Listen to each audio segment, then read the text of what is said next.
when I did the last little short vid, somebody asked, I forget who it was, about the thread carriage to use for multiple threads. I had to make up my own. Most of the guys do, I think, although I understand some of the lathe manufacturers have setups where there's multiple threads.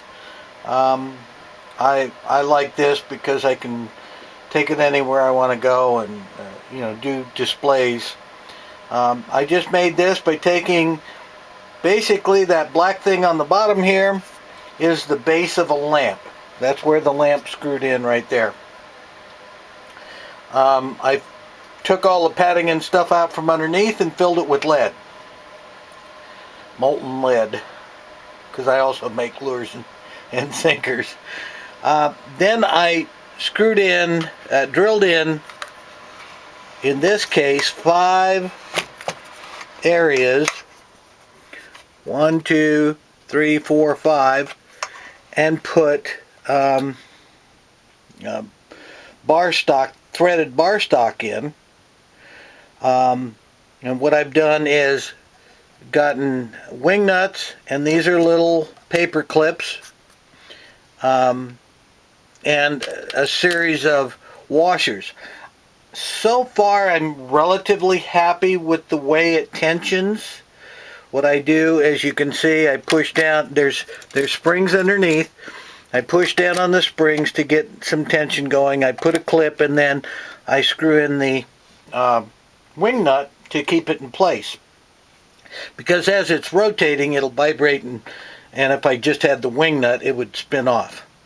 So I'm pretty happy. I like a big washer with a small washer on top so that the spool sits on the small washer and spins.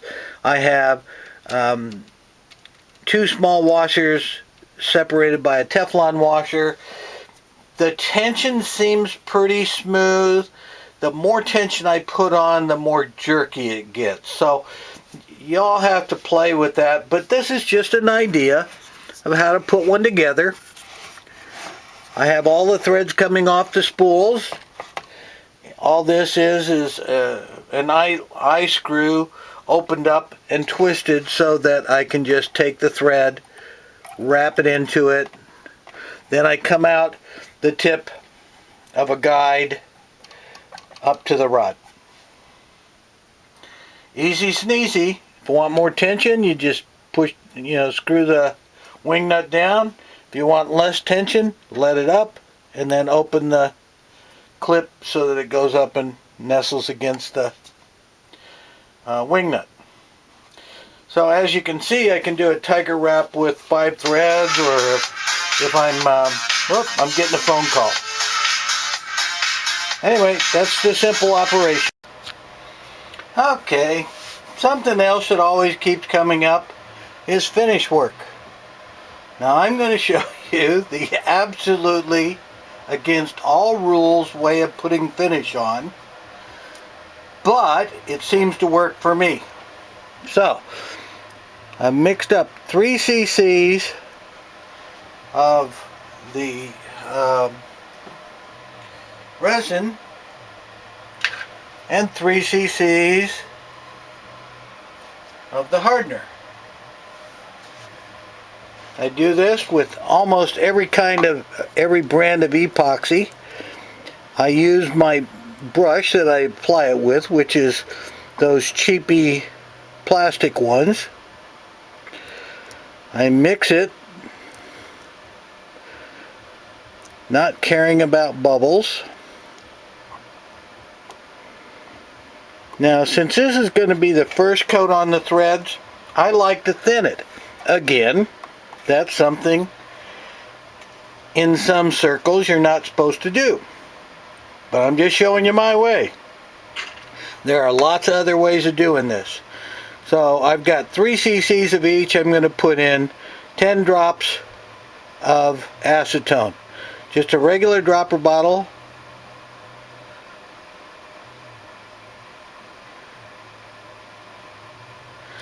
Okay. Now this will lengthen out the hardening time In fact, it may never get really as hard as it would under other conditions. This is only my first coat. I mix it in real thorough. And you know, when you're mixing a two-part epoxy, usually the first part of the mixing, it gets kind of hazy or fuzzy looking, and the more you do it, the clearer it gets. Now you can see there's a ton of bubbles in there. I've never really worried much about it in the past because the way I do this, it seems to get rid of them. So I'm going to put away my acetone, and I'm going to get my handy dandy alcohol flame. Seems I've had too many cups of coffee, so it's hard to handle all this stuff. So I got this from Mark and Colleen out at C&M Tackle, acid rod. Okay, now I've got my little alcohol flamer going. You see at the top it's got that little bent up wire. It's more bent up than normal, which actually acts as a you can't see it, but acts as a little hotspot type flame. As you squeeze the bottle, it puts out a hot flame. I don't think you can see it. Anyway, with the white background, you can't. Not that I use it that much, because I just basically use it to get the bubbles out along the thread. Now, I'm going to raise the camera. You see, I've taken no time to get rid of the bubbles or anything. Move it a little closer here.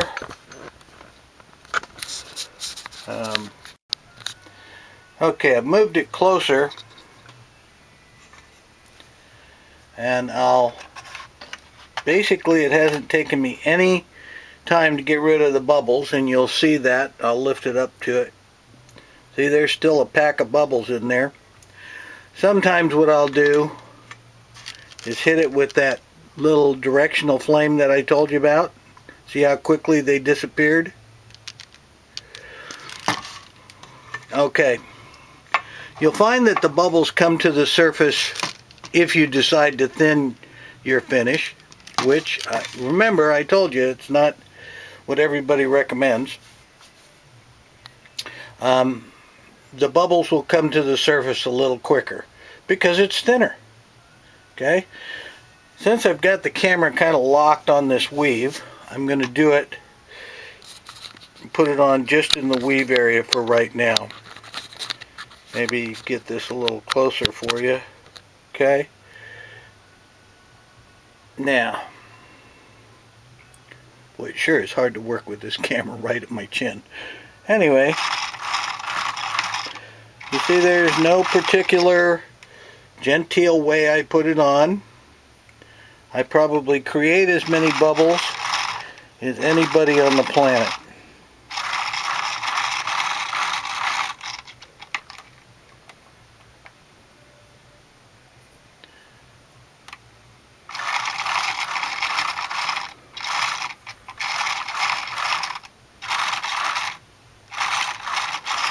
Okay, and then I do again what you're not supposed to do, which is kind of a basic level it out this way.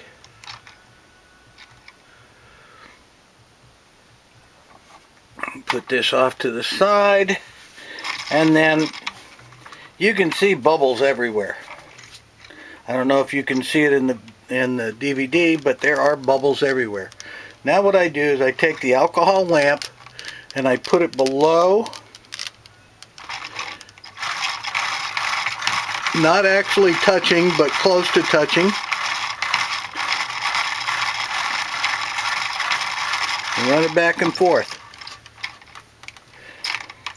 And it gets a lot of the bubbles just on the first pass.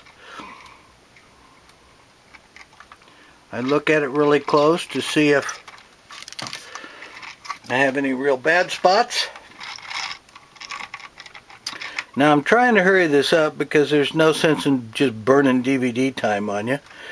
But basically, now what I'll do is a little trick a lot of us know, which is I'll sit here for 10 or 15 seconds on the 0 degree axis. Then I'll turn it to the 180 degree axis. Let it sit for 15 seconds.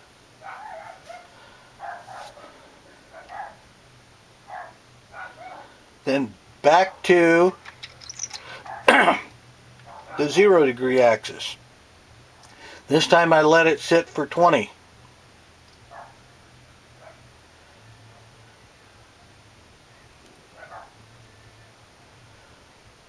Then I go back to the 180 degree axis for 20. I keep doing this, lengthening it out till I've got a minute on the 0 and a minute on the 180 degree axis. Then I do that for about 4 or 5 times and put it in my dryer. Now, something else on my first coat, since it's a thin coat, sometimes I'll go through and recoat after I've done this leveling procedure, and I will recoat it again. So I'm going to do that right now. I'm only working on one little section. I've still got a ton to do, but I'm hurrying this up to show you basically the process that I go through when I put my finish on. And I do it the same whether it's the thin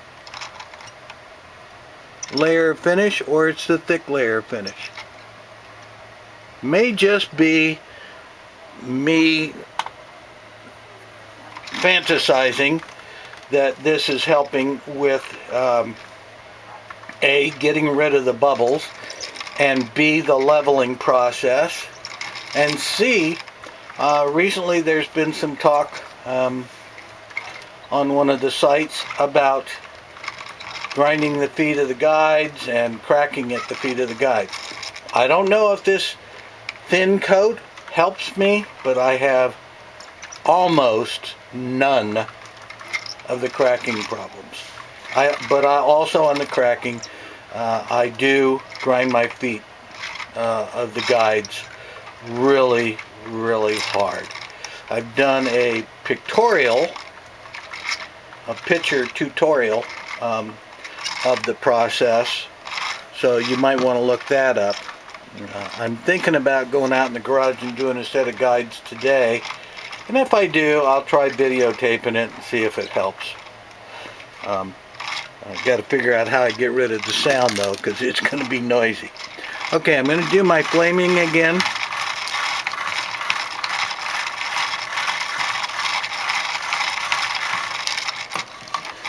And then after I've flamed the rod, I just really take a good close, a really good close look, change the lighting a little bit to see if I can find any bubbles.